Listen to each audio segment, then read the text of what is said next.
Mantan Menpora Roy Suryo harus menggunakan kursi roda dan dipapah sejumlah asisten dan kuasa hukum.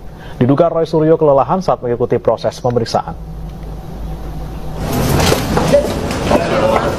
Mantan Menpora Roy Suryo akhirnya selesai menjalani pemeriksaan selama 12 jam oleh penyidik Subdit Siber Ditreskrimsus Polda Metro Jaya.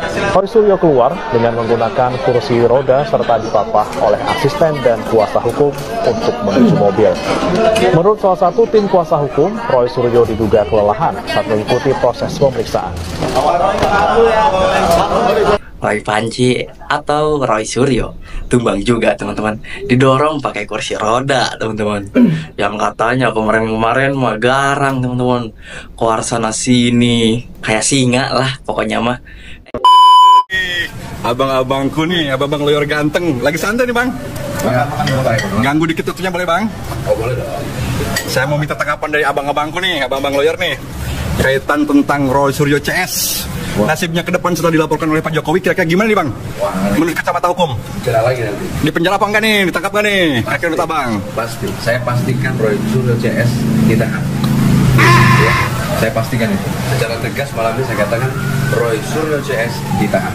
Jadi kalau ditanya apakah Roy Suryo CS ditahan, pasti ditahan. Saya pastikan itu. Ya. Kenapa? Karena saya melihat Pak Jokowi betul-betul merasa dihinakan.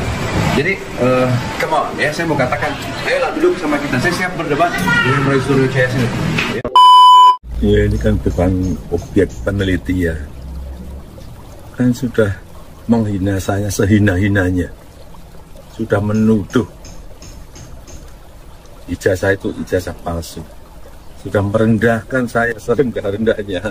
Ada seorang pejabat publik menyatakan dirinya dihina sehina-hinanya karena ijazahnya menjadi objek penelitian.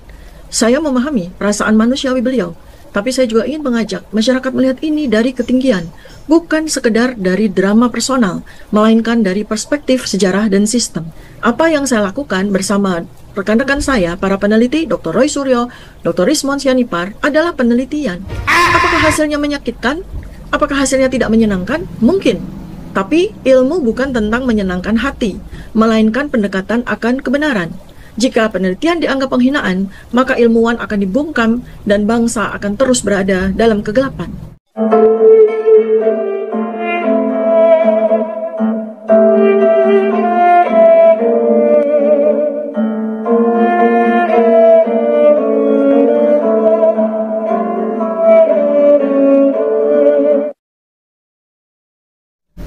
Assalamualaikum warahmatullahi wabarakatuh.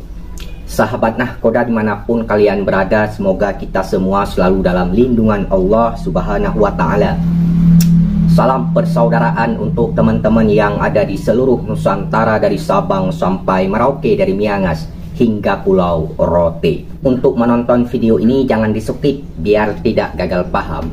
Ini ada sebuah komen dari netizen ataupun subscriber saya yang berkomentar seperti ini. Jadi menyuruh saya untuk membahas sebuah video di mana video Roy Suryo yang menggunakan kursi roda keluar usai diperiksa oleh Polda Metro Jaya. Baik, sebelum saya bahas, kita tonton dulu potongan videonya ya. Gitu. Mantan Menpora Roy Suryo harus menggunakan kursi roda dan dipapah sejumlah asisten dan kuasa hukum. Diduga Roy Suryo kelelahan saat mengikuti proses pemeriksaan. Mantan Menpora Roy Suryo akhirnya selesai menjalani pemeriksaan selama 12 jam oleh penyidik Subdit Siber Ditreskrimsus Polda Metro Jaya. Roy Suryo keluar dengan menggunakan kursi roda serta dipapah oleh asisten dan kuasa hukum untuk menuju mobil. Menurut salah satu tim kuasa hukum, Roy Suryo diduga kelelahan saat mengikuti proses pemeriksaan.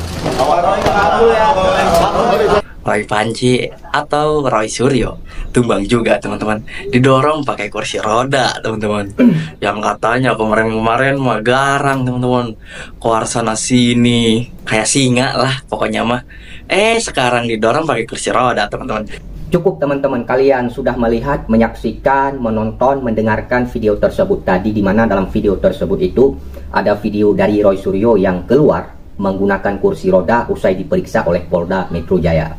Jadi kenapa video ini saya angkat, saya bahas? Karena ada komentar dari netizen yang berkomentar seperti ini, menyuruh saya untuk membahas video tersebut ya.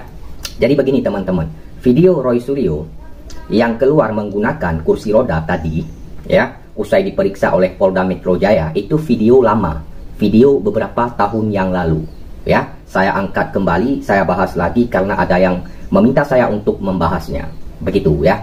Jadi dulu beberapa tahun yang lalu Roy Suryo juga pernah ditahan. Ketika diperiksa waktu itu Roy Suryo itu lemas, ketika keluar dia menggunakan kursi roda. Kenapa dulu Roy Suryo itu pernah ditahan waktu itu? Karena waktu itu Roy Suryo itu memirikan sebuah patung dari Candi Borobudur dengan, atau dalam kata lain menyamakan dengan wajah Bapak Jokowi, ya, patung dari Candi Borobudur dimiripkan dengan wajah Bapak Jokowi. Dan sekali lagi saya mengatakan bahwa video ini saya angkat lagi, saya bahas lagi karena ada yang berkomentar, ada yang menyuruh saya untuk membahasnya. Demi meluruskan biar tidak terjadi hal yang simpang siur, ya saya bahas lagi bahwa itu adalah video lama. Kalau teman-teman melihat video Roy Suryo, ya mungkin nanti akan diupload lagi oleh konten-konten kreator lain mungkin ya.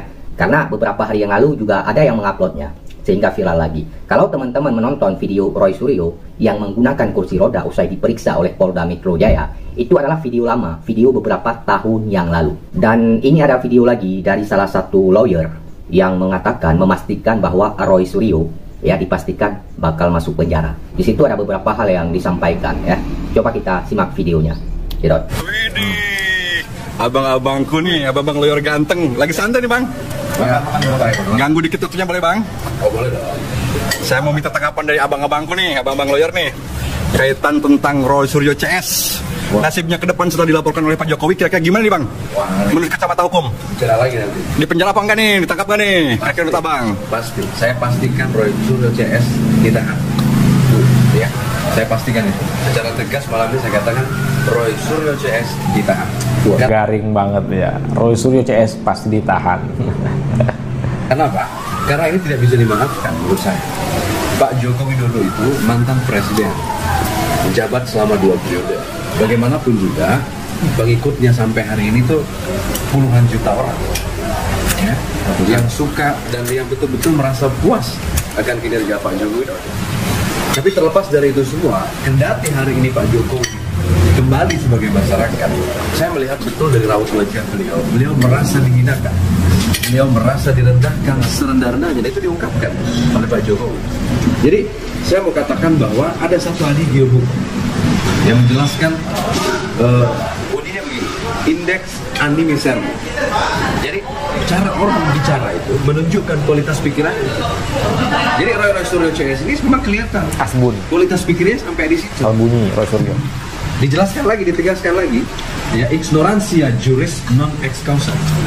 Jadi ketidaktahuan akan hukum itu tidak bisa dimaafkan. Orang yang tidak tahu aja tidak bisa dimaafkan, apalagi mereka ini yang mengaku ahli matematika, pakar matematika lah, ahli forensik lah. Jadi mereka ini sebenarnya orang yang mengerti tentang hukum, karena itu tidak bisa dimaafkan. Oleh karena itu saya mau katakan bahwa hukum itu lex dura ita scripta. Kendati dia keras, tapi hukum harus ditegakkan. Lex dura tamen scripta. Kendati dia kejam, hukum harus dilaksanakan. Kenapa? Agar ada satu betul-betul efek jerah ke depannya. Jadi maksud saya, kamu jangan jadi orang yang asbun, yang asal bunyi gitu. Ya, kamu merasa kamu ahli, lalu kamu seenak udelmu bicara. Seenak udelmu bicara. Ya, menilai data atau dokumen orang lain. Jadi kalau ditanya apakah Roy Suryo CS ditahan, pasti ditahan. Saya pastikan. Ya. Kenapa? Karena saya melihat Pak Jokowi betul-betul merasa dihinakan. Jadi, come on, ya, saya mau katakan, ayolah duduk sama kita. Saya siap berdebat dengan Roy Suryo CS ini. Ya. Diajak debat. Jadi nggak usah terlalu banyak sekali cuap-cuap kalau tidak ada. Cukup kalian sudah melihat, menyaksikan, mendengarkan, menonton video tersebut tadi, apa yang disampaikan oleh salah satu lawyer dalam video tersebut terkait menanggapi Roy Suryo ya. Jadi intinya yang disampaikan oleh lawyer dalam video tersebut bahwasanya Roy Suryo dipastikan bakal masuk penjara. Ya, kemudian beliau mengatakan siap berdebat dengan Roy Suryo, dan di situ ada beberapa hal yang disampaikan. Pokoknya intinya kurang lebih seperti itu videonya teman-teman. Kemudian ini ada video lagi dari Dr. Tipa yang menanggapi Bapak Jokowi, walaupun di situ tidak menyebutkan nama Bapak Jokowi, tapi setelah saya simak inti videonya, isi pembahasannya, yang disampaikan oleh Dr. Tipa dalam video tersebut itu diarahkan kepada Bapak Jokowi, ya, terkait langkah hukum yang diambil oleh Bapak Jokowi dan terkait statement Bapak Jokowi beberapa waktu yang lalu yang mengatakan saya direndah serendah-rendahnya, saya dihina sehina-hinanya. Coba kita lihat videonya seperti apa. Gedot. Ya, ini kan bukan objek penelitian, kan sudah menghina saya sehina-hinanya, sudah menuduh ijazah itu ijazah palsu, sudah merendahkan saya serendah-rendahnya. Ya nanti dibuktikan lewat proses hukum. Saya akan melakukan tanggapan atas pernyataan seorang pejabat aktif yang merasa dihina dan direndahkan terkait polemik ijazah. Saya tidak pernah berniat menghina, tapi bila rasa dihina muncul dari pertanyaan yang bersandar pada hak publik atas transparansi, maka ini bukan tentang saya dan pejabat tersebut. Ini tentang bagaimana masing-masing warga negara mendefinisikan demokrasi. Ada seorang pejabat publik menyatakan dirinya dihina sehina-hinanya karena ijazahnya menjadi objek penelitian. Saya memahami perasaan manusiawi beliau, tapi saya juga ingin mengajak masyarakat melihat ini dari ketinggian, bukan sekedar dari drama personal, melainkan dari perspektif sejarah dan sistem. Pertama, republik ini bukan kerajaan, rakyat bukan hamba. Ketika seorang pemimpin publik merasa pertanyaan atas keabsahan dokumen sebagai sebuah penghinaan, maka ada miskonsepsi mendasar tentang demokrasi. Ya, salah paham di gitu. Pertanyaan adalah hak, klarifikasi adalah kewajiban, bukan dendam. Ini bukan tentang personal, ini tentang institusional. Bila seorang pejabat kebal dari pertanyaan, maka dia bukan lagi pejabat. Dia memperlakukan dirinya sebagai raja.